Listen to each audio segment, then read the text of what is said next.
जिंदाबाद जिंदाबाद जिंदाबाद जिंदाबाद जिंदाबाद ब्राह्मणता जिंदाबाद जिंदाबाद जिंदाबाद ब्राह्मणता जिंदाबाद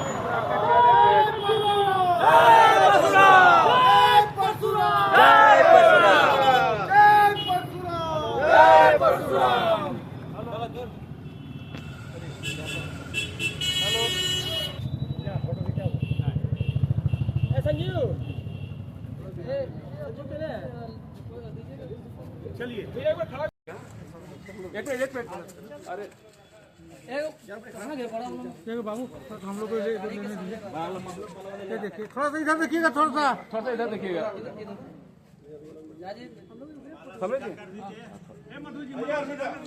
शिक्षक संघ के अध्यक्ष जी यहाँ पर ये बात कह रहे थे, हमको बड़ा अच्छा लगा। शिक्षा का मतलब होता है ज्ञान अर्जित करना, नौकरी पाना नहीं। शिक्षा आपके पास है तो नौकरी मांगने वाला नहीं, नौकरी देने वाला आप बन सकते हैं। आपका बच्चा यदि शिक्षित रहेगा तो दुनिया के किसी भी कोने में रहेगा, अपने ज्ञान के प्रकाश से आसपास के क्षेत्र को प्रकाशित रखेगा, उसको 2 वक्त की रोटी के लिए सोचना नहीं पड़ेगा।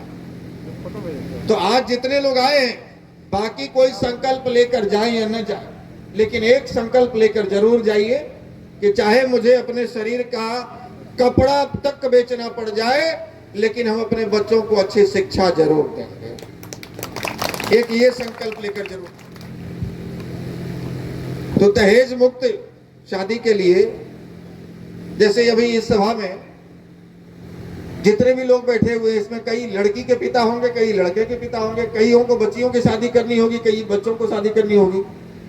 हम गया के बोध गया विधानसभा अंतर्गत फतेहपुर में कार्यक्रम कर रहे थे, 5-6 हजार लोग थे उसमें। आप समझिए कि जिनकी 4-4, 5-5 बेटियां हो, कमाई का कोई स्रोत न हो, आज भले ही आप जमींदार अपने आप को कहते हो या छाती फुलाकर चलते हो कि हम तो बड़का जमींदार हैं, लेकिन सच्चाई ये है हम भी 12 वर्षों में 4000 से अधिक भूमिहारों के गांव में गए, बिहार में, झारखंड में, उत्तर प्रदेश में।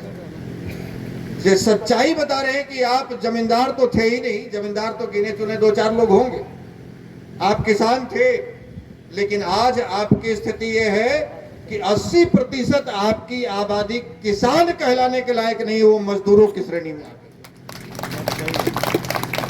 और ये ताली बजाने का विषय नहीं है, लेकिन यहां से जमींदारी नहीं जा, इसको निकालना पड़ेगा।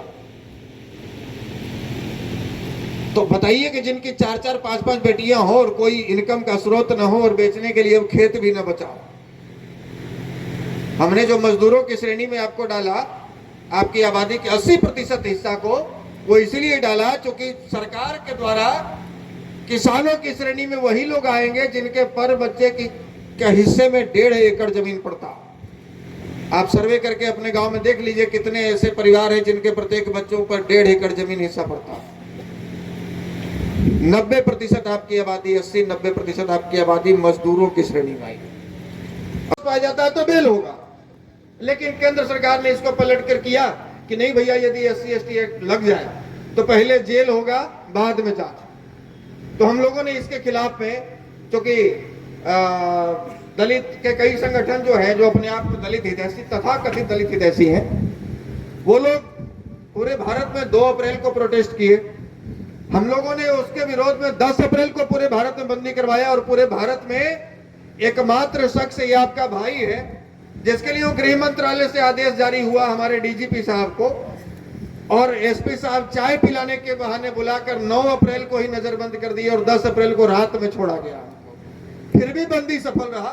संगठन के, हमारे संगठन के 2500 से ऊपर युवाओं पर FIR दर्ज हुआ, और इसका यह नतीजा हुआ कि सरकार को लगा कि भैया ये लोग अब विरोध पे आ गए हैं, तो 10% आरक्षण का भी लाभ दिया गया। कई ऐसे प्रोटेस्ट हुए। SC/ST एक्ट वाला वो समय याद है जब अध्यादेश जारी किया जा रहा था।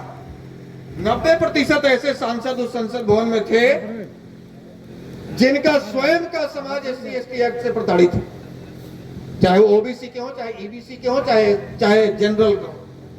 90% ऐसे सांसद थे जिनके स्वयं का समाज उस SC/ST एक्ट से प्रताड़ित है। लेकिन बड़ा दुर्भाग्य की बात कि एक भी सांसद ऐसे दिखाई नहीं दिए जिन्होंने उस एट्रोसिटी एक्ट के खिलाफ में एक वोट भी डालने की हिमाकत की हो। लेकिन मुझे पूर्ण विश्वास है कि यदि दोबारा इस तरह का कोई तानाशाही एक्ट हमारे ऊपर लागू किया जाएगा तो मुझे पूर्ण विश्वास है कि बगैर आगे पीछे की परवाह किए वर्तमान में एक सांसद आपके पास मौजूद हैं, माननीय कालीचरण बाबू, जो एक वोट आपके पक्ष में जरूर डालेंगे संसद भवन में। एक वोट आपके पक्ष में जरूर पड़ेगा। तो SC/ST एक्ट पर जो हम लोगों ने प्रोटेस्ट किया जंतर मंतर पे, उस समय 100 लोगों की दिल्ली में गिरफ्तारी हुई।